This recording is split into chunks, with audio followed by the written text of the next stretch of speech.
All right, my man. State your name. Let them know you on Real Talk with Nick. Yo, this is Big B coming to you live from Harlem.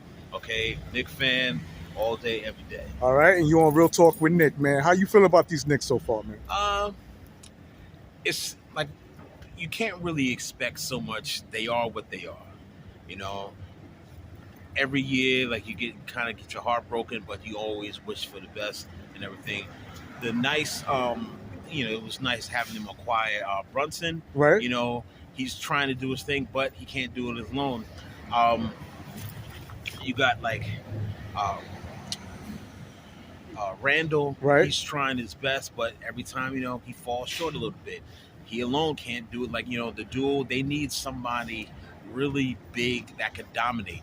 Let Randall do his thing on the side, and then have a dominant big man in the middle that can mash up everything in the middle, so they can go strong to the hole without being feel like having any kind of foul, or just like work on a lot of the outside perimeters, like shoot the gaps a little bit more than what they're doing, and it's like kind of like watching them chasing chickens around the court trying to get open men, because no one is like stationary down under the rim where something can happen.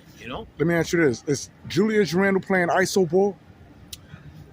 Um,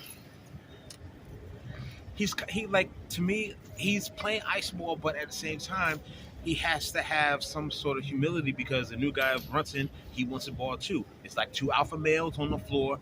Everybody can't have the ball at the same time. Even like back in the days with Jordan never passed the rock. Kobe, he never passed the rock, but they were the type of players that they are. You know, it's going to be a long time before we see players like that come into the league. Especially on the Knicks. It's New York is a hard market to play in.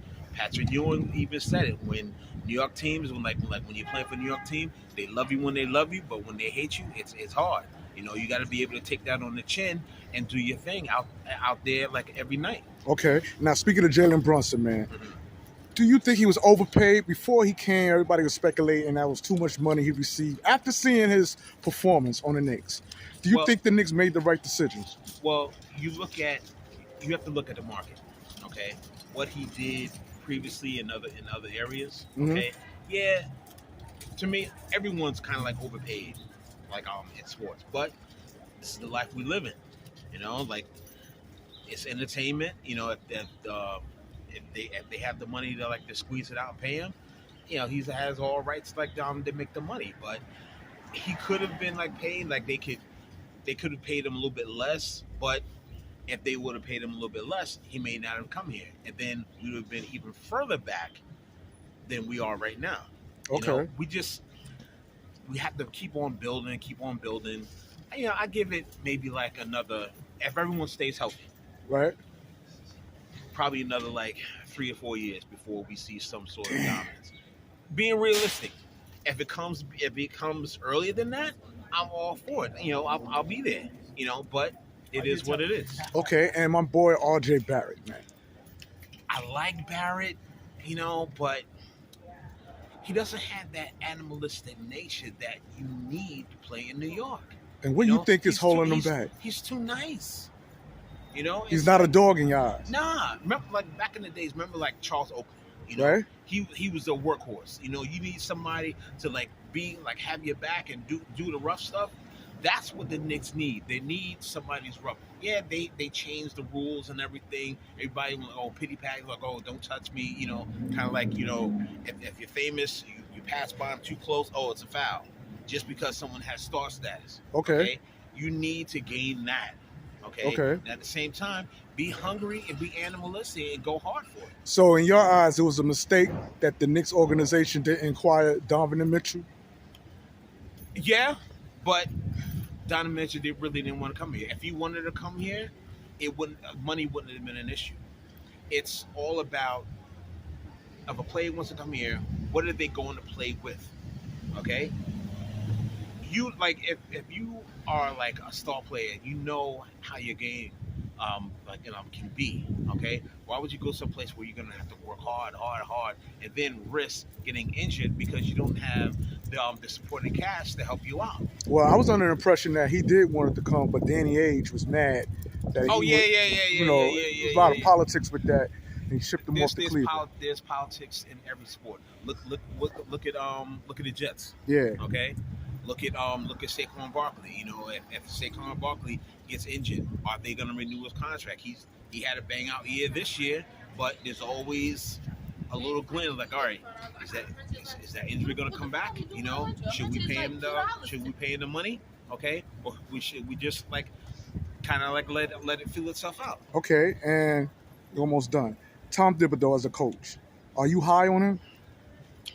I like Tibbs, but I don't know. You know, it's Because some say he don't know how to rotate his players. but you know, I heard also that even though you have players, people clamoring like, oh, like he need to play like more players, but there's underlying effect that management is actually dictating who you need to play. Yeah, like the person's on the face like, oh yeah, he's a head coach, but does he really have that much control? The big coaches out there who put in like who either worked out some sort of deal like, yo, look, I need total control. Don't come to me saying like, oh, like I don't like the way you're moving players around. Let me have the control. I don't think Tibbs has that control on the Knicks. Okay. That's why like he may say, oh yeah, like I don't want to play all the young guys and everything like that. I want to play the veterans. But if fresh legs can do it, then let's do it. But I think his hands are kind of tied some way, somehow. Okay. And when we mentioned Derrick Rose, do you think it's a fatal mistake not to have Derrick Rose on the floor? It seemed like we was big on Derrick Rose until we got the You know Jalen what? Brunson signing. You know what? I think that you can rotate Rose in because that veteran caliber player can actually push you forward. He's a great motivator. He's a great person to have like in your ear when things are going good and when things are going bad. He has that veteran quality. So if they was to utilize Derrick Rose, do you think the Knicks would have a better record than what they have right now? It wouldn't hurt. All right, man. I appreciate you, man, coming All on right. Real Talk with Nick. All right, All no right? doubt. All right. No doubt. All right, Peace. easy.